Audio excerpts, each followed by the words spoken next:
Halo semuanya, ketemu lagi dengan Jam Matematika. Pada video kali ini kita masih akan belajar tentang statistika, khususnya pada visualisasi atau penyajian data.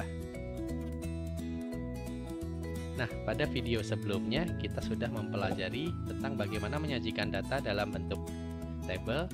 Pada pertemuan kali ini kita akan mempelajari tentang penyajian data dalam bentuk grafik batang, grafik garis, dan grafik lingkaran. Yang pertama, kita akan mempelajari tentang grafik batang. Di sini kita ambil contoh dari data makanan favorit siswa di kantin. Dari 20 siswa yang diobservasi, kita mendapatkan jawaban bahwa 7 orang siswa memfavoritkan mie goreng, 5 orang siswa memfavoritkan nasi goreng, dan seterusnya. Seperti ini datanya. Di sini kita ingin membuat datanya terlihat lebih menarik dan lebih jelas perbandingannya. Disinilah kita menggunakan bar chart atau grafik batang untuk menyajikan datanya. Langkah yang pertama kita lakukan di sini adalah dengan menentukan sumbu vertikal dan sumbu horizontal untuk grafiknya. Di sini jumlah siswa kita jadikan sebagai sumbu vertikalnya dan makanan sebagai sumbu horizontal. Yang pertama, mie goreng. Mie goreng difavoritkan oleh 7 orang siswa. Jadi, kita buat grafiknya seperti ini. Selanjutnya, nasi goreng difavoritkan oleh 5 orang siswa. Es buah 4 orang siswa. Bakso 2 orang siswa. Mie lidi juga 2 orang siswa. Nah, berikut adalah langkah-langkah bagaimana kita membuat grafik batang. Oke, tadi kita sudah belajar tentang bagaimana membuat grafik batang, tapi sebenarnya kita bisa membuat grafik batang itu terlihat lebih menarik lagi dan lebih kreatif. Ini adalah contohnya. Ini contoh grafik batang yang sudah kita buat sebelumnya. Nah, kita di sini ingin membuat grafiknya terlihat lebih menarik. Ini data yang tadi kita punya. Selanjutnya kita ingin membuat grafik batang dengan memanfaatkan icon. Nah, di sini kita bisa membuat grafiknya seperti ini. Jadi dengan jawaban 7 orang siswa menyukai mie goreng, kita tinggal tempatkan gambar-gambar icon siswa di dalam grafiknya. Contoh selanjutnya, ini adalah hasil survei akun sosial media yang dipunyai oleh siswa, dan berikut adalah datanya. Kita bisa membuat grafiknya terlihat lebih menarik seperti ini. Untuk Instagram 90% siswa, TikTok 50% siswa, Twitter 30% siswa, dan Facebook dimiliki oleh 20% siswa.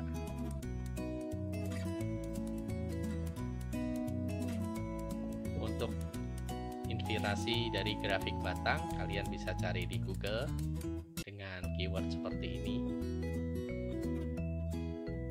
Nah, kalian akan dapatkan grafik batang yang kreatif.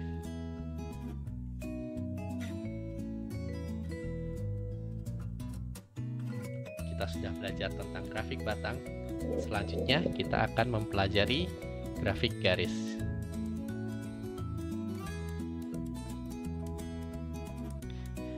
Di sini kita ingin tahu jam berapa kantin ramai dan pada jam 15.30 sampai jam 4 sore, di mana itu adalah jam istirahat, kita punya datanya seperti ini.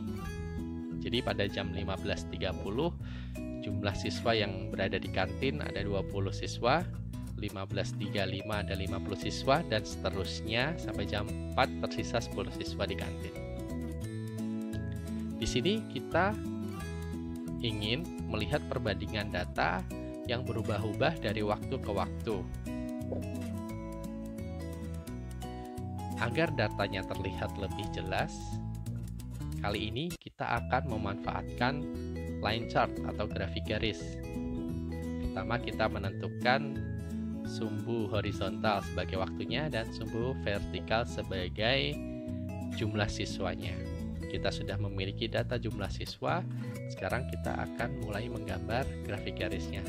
Pada jam 15.30 terdapat 20 orang siswa yang berada di kantin. Selanjutnya 5 menit kemudian ada 50 siswa yang berada di kantin. 5 menit kemudian ada 90 siswa yang datang ke kantin. Pada jam 15.45 ada 100 siswa yang datang ke kantin. 15.50 80 siswa. 15.55 40 siswa. Jam 4 tersisa 10 siswa. Dengan dengan menyajikan data dalam bentuk diagram garis seperti ini, kita jadi lebih dapat melihat datanya dengan lebih jelas dan lebih mudah untuk menyimpulkan datanya. Di sini dapat kita lihat bahwa kantin mulai sangat ramai 10 menit setelah jam istirahat, yaitu pada jam 15.40. Pada jam 15.45 adalah puncak waktu kantin paling ramai. Dan di sini dapat kita lihat pada 5 menit menjelang pelajaran dimulai, kantin mulai kembali sepi. Oke, ini adalah bagaimana kita menyajikan data dalam bentuk diagram garis atau grafik garis.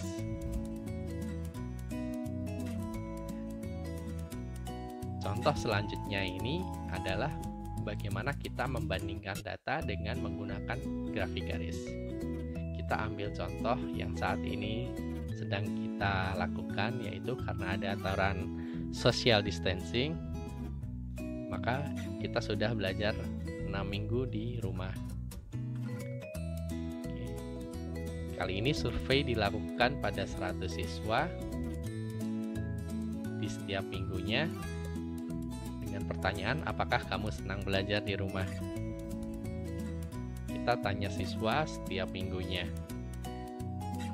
dan kita akan mendapat jawaban siswa. Oke, dari 100 siswa yang ditanya, ternyata pada minggu pertama 60 siswa lebih senang belajar di rumah dan 40 siswa lebih senang belajar di sekolah. Pada minggu kedua, jumlah siswa yang senang belajar di rumah turun menjadi 35 dan sisanya menjawab lebih senang belajar di sekolah. Pada minggu ketiga, jumlah siswa yang menjawab senang belajar di rumah semakin turun dan seterusnya pada minggu keempat, minggu kelima, dan minggu keenam. Ini datanya. Jadi pada minggu keenam tersisa 8 orang siswa yang menjawab lebih senang belajar di rumah dan 92 siswa menjawab lebih senang belajar di sekolah. Dari grafik garis perbandingan seperti ini, kita jadi lebih mudah untuk menyimpulkan datanya. Salah satu informasi yang kita dapatkan di sini adalah bahwa ternyata mulai minggu kedua mayoritas siswa sudah mulai bosan belajar di rumah atau udah kangen dengan sekolahan. Ya, itu tadi bagaimana menyajikan data dengan grafik garis. Selanjutnya yang terakhir adalah bagaimana menyajikan data dengan pie chart atau grafik lingkaran. Kita langsung ke contoh data yang sama. Ini adalah data siswa belajar di rumah pada minggu ketiga. Pertanyaan yang sama, apakah kamu senang belajar di rumah? Dan ini tadi adalah data yang didapatkan pada minggu ketiga. Warna biru menunjukkan siswa senang belajar di rumah dan warna kuning menunjukkan bahwa siswa lebih senang belajar di sekolah. Oke, dari grafik lingkaran ini kita dapat melihat bahwa 25% siswa lebih senang belajar di rumah dan sisanya 75% siswa lebih senang belajar di sekolah.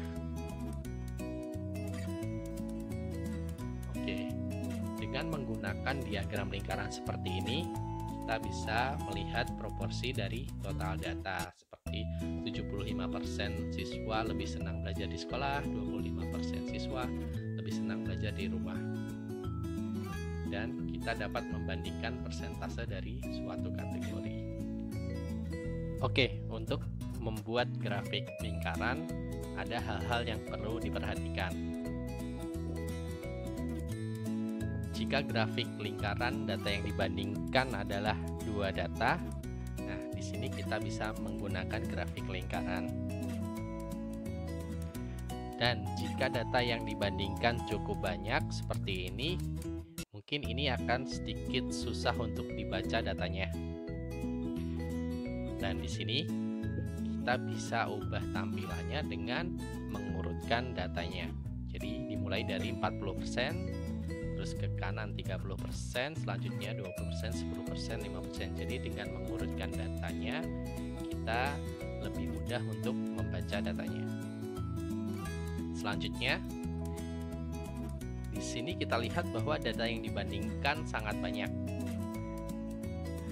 Oke, kita harus menghindari menggunakan grafik lingkaran jika datanya terlalu banyak. Sekian yang kita pelajari pada video kali ini. Kita sudah belajar tentang grafik batang, grafik garis, dan grafik lingkaran.